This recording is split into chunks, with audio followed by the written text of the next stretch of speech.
നമസ്കാരം. ആദ്യം തന്നെ എല്ലാ ഗുരുവായൂർ ഡിവോട്ടീസ് ഓൺലൈൻ പ്രേക്ഷകർക്കും സമൃദ്ധിയുടെയും ഐശ്വര്യത്തിൻ്റെയും സമാധാനത്തിൻ്റെയും ഒരു വിഷു ആശംസിക്കുകയാണ് കേട്ടോ.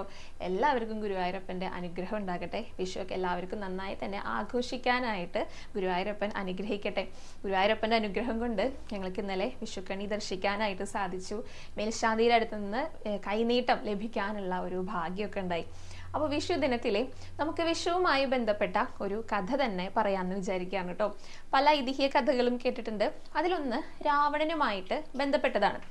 രാവണൻ ലങ്കയിൽ രാജാവായിട്ട് ഭരിച്ചിരുന്ന ആ ഒരു സമയത്ത് അവിടെ സൂര്യനെ നേരാവണ്ണം ഉദിക്കാനുള്ള അനുമതിയൊന്നും നൽകിയിട്ടുണ്ടായിരുന്നില്ല. അതായത് സൂര്യൻ്റെ ചൂട്, വെയിലുണ്ടല്ലോ, അത് കൊട്ടാരത്തിനകത്തേക്കും എല്ലായിടത്തേക്കും എത്തുന്നു എന്നതാണ് കാരണം. അപ്പോൾ പലരും പറഞ്ഞു സൂര്യൻ നല്ല ചൂടാണെന്ന്. അപ്പോൾ സൂര്യൻ്റെ അടുത്ത് രാവണൻ പറഞ്ഞു, നീ ഇനി ചൂടാകാനൊന്നും നിൽക്കരുതെന്ന് പറഞ്ഞു. അതായത് ചൂടില്ലാത്ത സൂര്യനാണ് അവിടെ ഉദിച്ചിട്ടുണ്ടായിരുന്നത്. ബാലസൂര്യനായിട്ടാണ് കാണപ്പെട്ടിരുന്നതെന്നാണ് പറയണത്. ബാലസൂര്യൻ എന്ന് പറഞ്ഞു കഴിഞ്ഞാൽ ഒരു 6:30-7 മണി, അതിരാവിലെ 6:30-7 മണിക്കൊക്കെ ഉദിക്കുന്ന സൂര്യൻ ഉണ്ടായിരിക്കുമല്ലോ, അതാണ് ബാലസൂര്യൻ. അദ്ദേഹത്തിന് പ്രകാശമൊക്കെ ഉണ്ടായിരിക്കും, പക്ഷെ ചൂടുണ്ടായിരിക്കില്ല. ഒരു തണുപ്പുള്ള സൂര്യനായിരിക്കും. നട്ടുച്ച നേരാണെങ്കിലും ലങ്കയിൽ ഈ ബാലസൂര്യൻ ഉണ്ടായിരിക്കാം. പ്രകാശമൊക്കെ ഉണ്ടാകും, പക്ഷെ ചൂടൊന്നും ഉണ്ടായിരിക്കില്ല. അങ്ങനെയായിരുന്നു അത്. ഈ രാവണന്റെ ആ ഒരു കർശനമായിട്ടുള്ള ഒരു എന്താ പറയാ, ഒരു ഓർഡർ എന്ന് വേണം പറയാനായിട്ട്. രാവണൻ എല്ലാവർക്കും പേടിയാണല്ലോ, രാക്ഷസ രാജാവിലെ ദേവന്മാരൊക്കെ എല്ലാവർക്കും പേടിയായിരുന്നു.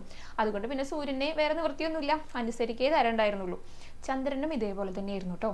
രാവണന്റെ ലങ്കയിലുള്ള ചന്ദ്രൻ എല്ലാ ദിവസവും അവിടെ ഫുൾ മൂണാണ്, പൗർണമിയായിരുന്നു.